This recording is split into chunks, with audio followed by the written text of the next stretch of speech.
अस्सलाम वालेकुम नाज़रीन, इस वक्त रात के 11:30 बज रहे हैं और हम M A Jinnah road civil hospital के चौराहे पर हैं और ये जुलूस टावर से निस्तर पार्क की तरफ बढ़ रहे हैं और गालिबन दिन भर यही सिलसिला रहा है।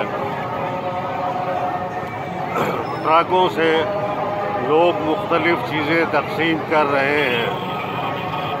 ये सामने आरामबाग मार्केट, फर्नीचर मार्केट है।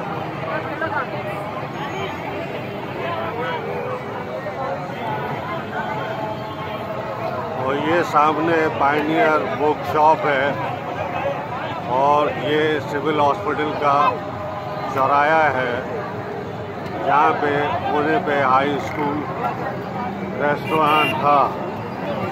अब इसके ऊपर कौसर मेडिकोस का बोर्ड लगा हुआ है और ये चौराहे से रास्ता सामने की तरफ दिल्ली मुस्लिम होटल से फिरिया रोड की तरफ जाता है।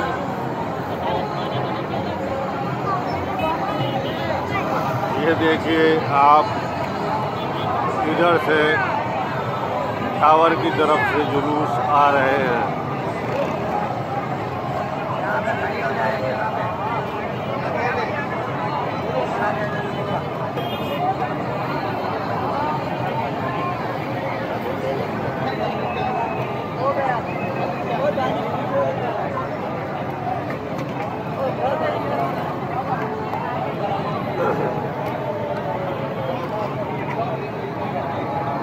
मैं इस वक्त इंतज़ार में हूँ कि इस चौराहे पे कोई और ट्रक आता हुआ देखूँ जो मुख्तलिफ चीज़ें तकसीम कर रहा है। लोग ये चीज़ें जमा करके अपने शॉपिंग बैग में जमा कर रहे हैं। ये मोटरसाइकिल पे बैठे हुए बच्चे देखें जो जुलूस में तकसीम की हुई चीज़ें, चिप्स वगैरह खा रहे हैं।